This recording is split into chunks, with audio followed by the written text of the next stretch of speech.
ಸ್ನೇಹಿತರೆ ನಮಸ್ಕಾರ. ನಾನು ರವೀಂದ್ರ ಜೋಶಿ. I am Joshi.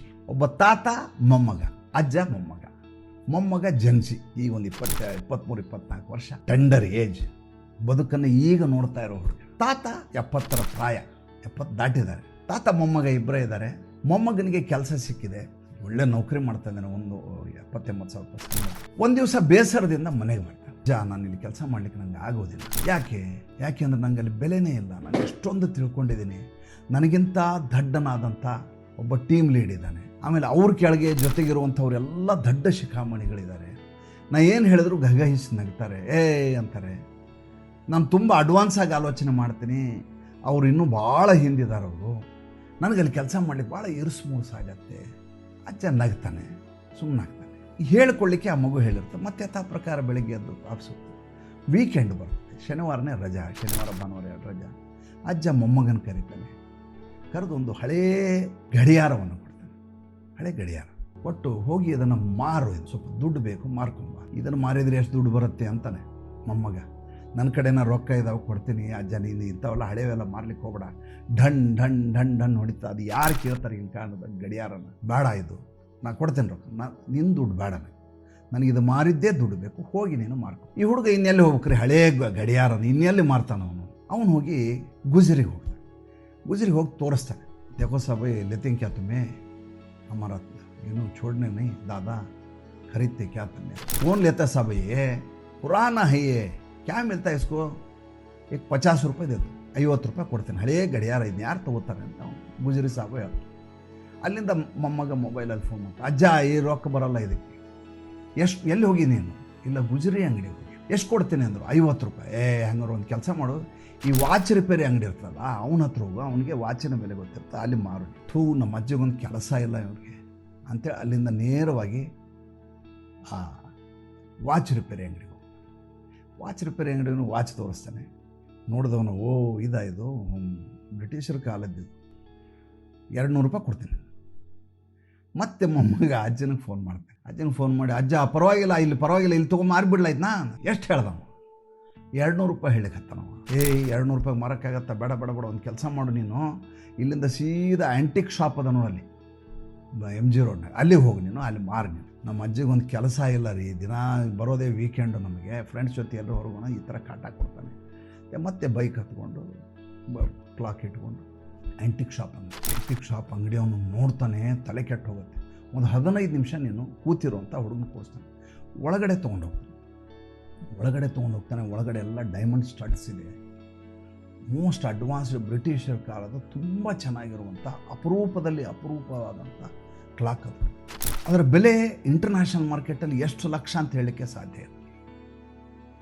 ಹೊರಗಡೆ ಬರ್ತಾನೆ, ಆ ಮೊಮ್ಮಗನ ನೋಡ್ತಾನೆ. ಒಳ್ಳೆ ಸೂಟ್ ಹಾಕೊಂಡು ಒಳ್ಳೆ ನೈಟಾಗಿರೋ ಹುಡುಗ, ನೀವು ಕಡಿಮೆ ಕೊಡಲ್ಲ ಅಂತ ಗೊತ್ತಿರುತ್ತೆ. ಮತ್ತೆ ಹೇಳ್ತಾನೆ, ಇದಕ್ಕೆ 1 ಲಕ್ಷ ರೂಪಾಯಿ ಕೊಡ್ತೀನಿ. ಈ ಹುಡುಗನಿಗೆ ಆಶ್ಚರ್ಯ ಆಗ್ಬಿಡ್ತು. ಏನ್ರಿ ಇದು 1 ಲಕ್ಷ ರೂಪಾಯಿ ಹಳೇ ಗಡಿಯಾರಕ್ಕೆ? ಅವನಿಗೆ ನಂಬಕ್ಕಾಗಲ್ಲ. ಏನಂದ್ರೆ 1 ಲಕ್ಷ ರೂಪಾಯಿ ಕೊಡ್ತೀನಿ. ಈತ ತಕ್ಷಣ ನಿರ್ಧಾರ ಮಾಡಲ್ಲ. ಜಸ್ಟ್ ಎ ಮಿನಿಟ್ ಅಂತ ಹೊರಗಡೆ ಬರ್ತಾನೆ, ಮೊಬೈಲ್ ಹಚ್ತಾನೆ. ಅಜ್ಜ, ಏನಪ್ಪ 1 ಲಕ್ಷ ರೂಪಾಯಿ ಕೊಡ್ತೀನಿ ಅಂತ ಇದ್ದಾರೆ, ಮಾರಬೇಡ, ವಾಪಸ್ ತೊಗೊಂಬ. ಇವನಿಗೆ ಸಿಟ್ಟು ಹತ್ಬಿಡ್ತು. ಮನೆಗೆ ತೊಗೊಂಡು ಬಂದಮೇಲೆ, ಅಜ್ಜ ಸುಮ್ಮನೆ ಯಾಕೆ ಓಡಾಡಿಸಿದೆ, ನಾನು 1 ಲಕ್ಷ ರೂಪಾಯಿ ನನ್ನ ಹಳೆ ಗುಜರಿ ಸಾಮಾನು ಕೊಡ್ತೀನಿ ಅಂದಾಗ ಮಾರೋದು ಬಿಟ್ಟು ನೀನು ವಾಪಸ್ ತೊಗೊಂಬ ಅಂತೀಯಲ್ಲ. ನೋಡು, ಕ್ಲಾಕ್ ಅದೇ, ಗುಜರಿಗೆ ಹೋದಾಗೂ ಅದೇ ಕ್ಲಾಕ್, ವಾಚ್ ರಿಪೇರಿ ಅಂಗಡಿಗೆ ಹೋದಾಗೂ ಅದೇ ಕ್ಲಾಕ್, ಆ್ಯಂಟಿಕ್ ಶಾಪ್ ಹೋದಾಗ ಅದೇ ಕ್ಲಾಕ್. ಯಾವುದರ ಮೌಲ್ಯ ಏನು ಅಂತ ಅವರವರಿಗೆ ಗೊತ್ತಿರುತ್ತೆ. ನಿನ್ನ ಮೌಲ್ಯ ನಿನ್ನ ಕಂಪ್ನಿಯವ್ರಿಗೆ ಗೊತ್ತಿಲ್ಲ. ಅದಕ್ಕೆ ನಿನ್ನ ಆಡಿಕೊಂಡು ನಗುತ್ತಾರೆ ಅವರು. ನೀನು ನಿನ್ನ ಮೌಲ್ಯ ಗೊತ್ತಿರುವಂಥ ಕಂಪ್ನಿಯನ್ನು ಹುಡುಕ್ಬೇಕು.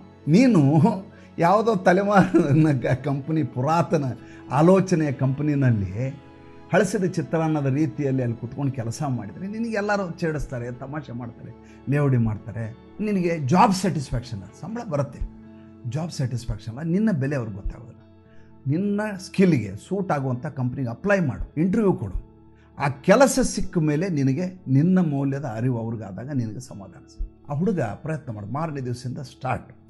ಲಿಂಕ್ಡ್ಇನ್ಗೆ ಪ್ರೊಫೈಲ್ ಅಪ್ಲೋಡ್ ಮಾಡ್ತಾನೆ, ತನ್ನ ಸ್ಕ್ಯಾಲಿಬರ್ನ ಹಾಕ್ತಾನೆ, ತನ್ನ ಸ್ಕಿಲ್ಗಳನ್ನ ಹಾಕ್ತಾನೆ, ತನ್ನ ಎಕ್ಸ್ಪರ್ಟೈಸ್ ಹಾಕ್ತಾನೆ, ಎಲ್ಲ ಮಾಡ್ತಾನೆ. ಒಂದಕ್ಕಿಂತ ಒಂದು ಟಾಪ್ ಲೆವೆಲ್ ಕಂಪ್ನಿಗಳಿಗೆ ಆತನಿಗೆ ಇಂಟರ್ವ್ಯೂಗಳು ಮಾಡ್ತಾರೆ. ಎಲ್ಲ ಕಡೆ ಇತ್ತ ಸರ್, ಒಂದಕ್ಕಿಂತ ಒಂದು ದೊಡ್ಡ ಆಫರ್. ಈತ ಯಾವ ಕಂಪ್ನಿಯಲ್ಲಿ ಕೆಲಸ ಮಾಡ್ತಿದ್ದಾರೋ 10 ಪಟ್ಟು ಹೆಚ್ಚಿನ ಸಂಬಳ, ಕಾರು, ಬಂಗ್ಲೆ ಎಲ್ಲ ಕೊಡ್ತಾರೆ.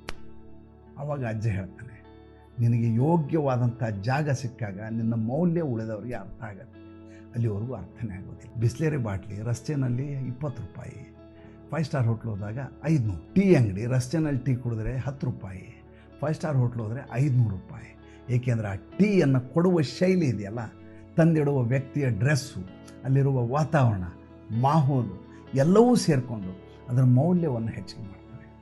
ಟೀಗೆ 500 ರೂಪಾಯಿ ಅಲ್ಲ, ಆ ಮಾಹೋಲಿಗೆ, ಅದನ್ನು ಪ್ರೆಸೆಂಟ್ ಮಾಡಿದ ರೀತಿಗೆ, ತಂದು ಕೊಟ್ಟ ವ್ಯಕ್ತಿಗೆ, ಇಂಥದ್ದೊಂದು ವಾತಾವರಣ ನಿರ್ಮಿಸಿದ ಮಾಲೀಕನಿಗೆ ಎಲ್ಲವೂ ಸೇರಿ ಇದಕ್ಕೊಂದು ಮೌಲ್ಯ ಬಂದಿರುತ್ತೆ. ನಮ್ಮ ಜೀವನದಲ್ಲಿ ಸಮಾಜ ನಮಗೆ ಸರಿಯಾದ ಅವಕಾಶನೇ ಕೊಡ್ತಾ ಇಲ್ಲ ಅಂತ ಕರುತ್ತಾನೇ ಇರ್ತೀವಿ. ಏನು ಸಮಾಜದಲ್ಲಿ ನಮ್ಮ ಬೆಲೆನೇ ಇಲ್ಲ, ಸಮಾಜದಲ್ಲಿ ನಮ್ಮ ಬೆಲೆನೇ ಇಲ್ಲ, ಯಾರೂ ನನ್ನನ್ನು ಗುರುತಿಸೋದಿಲ್ಲ, ನಾನು ಎಂಥ ಶಾಣ್ಯ. ಈ ಶಾಣ್ಯತನ ಹೇಳಿದ ಜಾಗ ಯಾವುದು? ಜಪಾನ್ಗೆ ಹೋದಾಗ ಜಪಾನ್ ಭಾಷೆಯಲ್ಲಿ ಮಾತಾಡಬೇಕು, ಚೈನಾಗೆ ಹೋದಾಗ ಚೈನೀಸ್ ಭಾಷೆಯಲ್ಲಿ ಮಾತಾಡಬೇಕು. ನಾವು ಜಪಾನ್ಗೆ ಹೋಗಿ ಚೈನೀಸ್ ಭಾಷೆಯಲ್ಲಿ ಮಾತಾಡಿದರೆ, ಚೈನಾಗೆ ಹೋದಾಗ ಜಪಾನಿ ಭಾಷೆಯಲ್ಲಿ ಮಾತಾಡಿದರೆ ಇಬ್ಬರೂ ನಮ್ಮನ್ನು ಸೇರಿಸೋದಿಲ್ಲ. ಮೊದಲನೇದಾಗಿ ಮೂಲತಃವಾಗಿ ನಾವು ಅರಿತುಕೊಳ್ಳಬೇಕಾದ ಕನಿಷ್ಠವಾದಂಥ ಒಂದು 3-4 ವಿಷಯ ಹೇಳ್ಬಿಡ್ತೀನಿ. ನಾನು ಮೈಸೂರಿಗೆ ಬಂದ ಸಂದರ್ಭದಲ್ಲಿ ಅಲ್ಲಿಯ ಹೆಸರಾಂತ ದಿನಪತ್ರಿಕೆ, ಆಂದೋಲನ ದಿನಪತ್ರಿಕೆಯ ಸಂಪಾದಕರು, ಅತ್ಯಂತ ಹಿರಿಯ ವ್ಯಕ್ತಿ, ಸಮಾಜದಲ್ಲಿ ಭಾಳ ದೊಡ್ಡ ಹೆಸರು, ರಾಜಶೇಖರ್ ಕೋಟಿ ಅಂತ. IPS ಆಫೀಸರು, IAS ಆಫೀಸರು, ದೊಡ್ಡ ದೊಡ್ಡ ಸಾಹಿತಿಗಳು, ಚಿಂತಕರು, ಅವ್ರು ಸ್ನೇಹ ಮಾಡಲಿಕ್ಕೆ ಹಾತೊರೆಯವರು.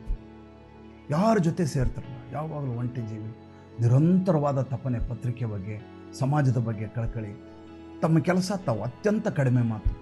ನನ್ನ ಜೊತೆ ಅವ್ರ ಸ್ನೇಹ 40 ವರ್ಷಗಳ ಅಂತರ. ನಾವು ಒಂದು ದಿವಸ ಕೇಳಿದೆ ಅವ್ರಿಗೆ, ನಾನು ಸಣ್ಣ ಹುಡುಗ, 22 ವರ್ಷ ನನಗೆ, 25 ವರ್ಷ ಆವಾಗ, 25 ವರ್ಷ ನನಗೆ, ನಿಮ್ಗೆ ನೋಡಿದರೆ 60 ವರ್ಷ, ನನ್ನ ಜೊತೆ ಹೆಂಗೆ ಸ್ನೇಹ ಮಾಡಿದ್ರು?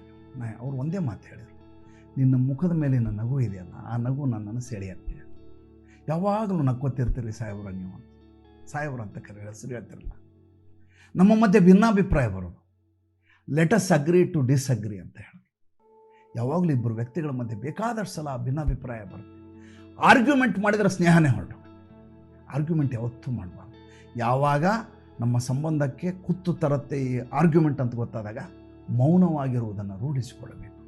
ಮುಖದ ಮೇಲೆ $1 ಮಿಲಿಯನ್ ನಗು ಇರಬೇಕು. ಡ್ರೆಸ್ ಸೆನ್ಸ್ ಹೆಂಗಿರಬೇಕು ಅಂದರೆ, ನೋಡಿದವ್ರು ಇವನೇನು ಮದುವೆ ಮನೆಗೆ ಹೋಗ್ತಾ ಇದ್ದಾನನ್ರಿ, ದಿಬ್ಬಣಕ್ಕೆ ಹೋಗ್ತಾ ಇದ್ದಾನೆ ಅನ್ನುವಷ್ಟು ಅಚ್ಚುಕಟ್ಟಾಗಿರಬೇಕು. ಸಾಧ್ಯವಾದರೆ ಪರಿಮಳವನ್ನು ಹಾಕ್ಕೊಂಡಿರಬೇಕು.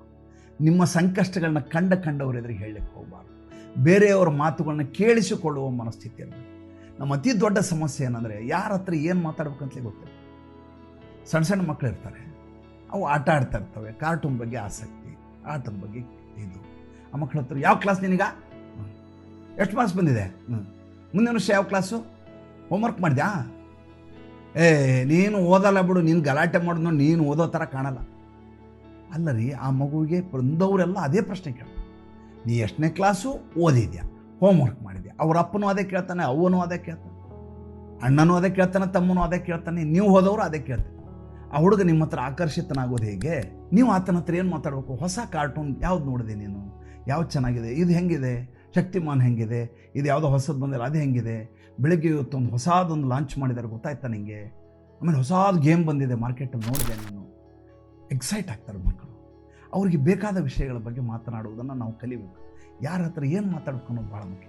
ಇನ್ನು ಅಡಾಲಸೆಂಟ್ ಏಜ್ ನೋಡಿ, PUC ಮಾಡಿ ಏನು ಮಾಡ್ಬೇಕಂತ ಮಾಡಿದೀಯಾ, ವೆರಿ ಗುಡ್, ಒಳ್ಳೆ ಫ್ಯೂಚರ್ ಇದೆ ಅದರಲ್ಲಿ, ಮಾಡು. ಆಮೇಲೆ ನಿನಗೆ ಬೇರೆ ಆಸಕ್ತಿಗಳೇನು, ಮ್ಯೂಸಿಕ್ ಬಾರಿಸ್ಬೇಕು, ಜೀವನದಲ್ಲಿ ಎಲ್ಲವನ್ನು ಮಾಡಬೇಕು.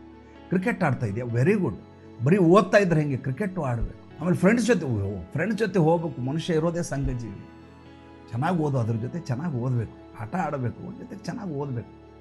ಆ ಮಗು ನಿಮ್ಮನ್ನು ಬಿಟ್ಟು ಹೋಗಲಿಕ್ಕೆ ಸಾಧ್ಯವೇ ಇಲ್ಲ. ವಯಸ್ಸಾದವ್ರ ಹತ್ರ ಹೋಗಿ ನಿಮ್ಮ ಹಳೆ ಅನುಭವ ಏನು ಅಂತ ಕೇಳಿ. ಅವ್ರ ಜೀವನದಲ್ಲಿ ಯಾರೂ ಕೇಳಿರಲ್ಲ ಅವ್ರ ಹಳೆ ಕತೆಗಳು ಹೇಳೋದು ಭಾಳ ಮುಖ್ಯ. ಯಾಕಂದ್ರೆ ಅವ್ರ ಮುಂದೆ ಭವಿಷ್ಯ ಇರೋದಿಲ್ಲ.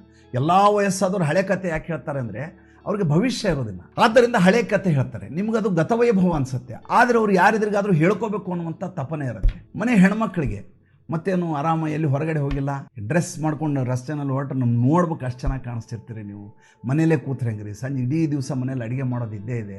ಒಂದರ ದಿವಸನೇ ನಿಮ್ಮ ಮನೆಯವರು ಇದ್ದೇ ಇದ್ದಾರೆ ಬಿಡಿ, ಇರೋದೇ ಇದೆ. ಯಾವಾಗಲೂ ಚೆನ್ನಾಗಿ ರೆಡಿಯಾಗಿ ಓಡಾಡ್ಕೊಂಡು ಅಲ್ಲಿ ಹೋಗಿ ಇಲ್ಲಿ ಹೋಗಿ ಪಾರ್ಕ್ ಹೋಗಿ ಮಕ್ಕಳು ಓಡಾಡಿರಿದು. ಯಾವಾಗಲೂ ಅಡುಗೆ ಮಾಡೋದು, ಅಡುಗೆ ಮಾಡಿದ್ಮೇಲೆ ಚೆನ್ನಾಗಿದೆ ಅಂತ ಯಾರೂ ಹೇಳಲ್ಲ, ಉಪ್ಪು ಕಡಿಮೆ ಇದೆ ಅಂತಲೇ ಹೇಳ್ತಾರೆ. ಆರಾಮಾಗಿರಿ. ಆಮೇಲೆ ಯಾವ್ದು ಧಾರಾವಾಹಿ ಹೊಸದು ಯಾವ್ದು ನೋಡಿದ್ರಿ, ಸಿನಿಮಾ ಯಾವ್ದು ನೋಡಿದ್ರಿ ಅಂತ ಮನೆಯಲ್ಲಿ ಗೃಹಿಣಿ ಕೇಳಿ ಆಕೆ ನನ್ನನ್ನು ಕೇಳುವವರಿದ್ದಾರೆ ಅಂತ ನಿಮ್ಮನ್ನು ನಂಬಿ. ಇದೆಲ್ಲ ಜೀವನದಲ್ಲಿ ನಾವು ಬದುಕನ್ನು ಹೇಗೆ ಮಾಡಬೇಕು ಅಂತ ಕಲಿಯಬೇಕಾದ ಕನಿಷ್ಠ ಸೂತ್ರಗಳು. ಇದು ಕಾಮನ್ ಸೆನ್ಸ್ ಅಂತಾರೆ. ಇದು ಶಾಣ್ಯಾತನ ಅಲ್ಲ, ಇದು ದೊಡ್ಡ ಸ್ಕಿಲ್ ಅಲ್ಲ, ಇದು ಶಾಣ್ಯಾತನ ಇಲ್ಲದೆ ಹೋದರೆ ಜೀವನ ಮಾಡೋದು ಹೆಂಗೆ? ನಮ್ಮ ಮೌಲ್ಯವರ್ಧನೆ ಆಗೋದು ಇಂಥದ್ರಿಂದ. ದಯವಿಟ್ಟು ರೂಢಿಸ್ಕೊಳ್ಳಿ. ನಿಮ್ಮ ಬದುಕು ಸೊಗಸಾಗಿರಬೇಕು, ಸಮೃದ್ಧವಾಗಿರಬೇಕು. ನೀವು ಯಾವಾಗಲೂ ಆಹ್ಲಾದಕರವಾಗಿ $1 ಮಿಲಿಯನ್ ನಗುವನ್ನು ಹೊಂದಿರಬೇಕು ಅನ್ನುವಂಥ ಕಾರಣಕ್ಕೋಸ್ಕರ ಹೇಳಿದ ಸಂಚಿಕೆ ಇಷ್ಟ ಆಗಿದರೆ ಲೈಕ್ ಮಾಡಿ, ಭಾಳಷ್ಟು ಜನರಿಗೆ ಶೇರ್ ಮಾಡಿ. ನಮಸ್ಕಾರ.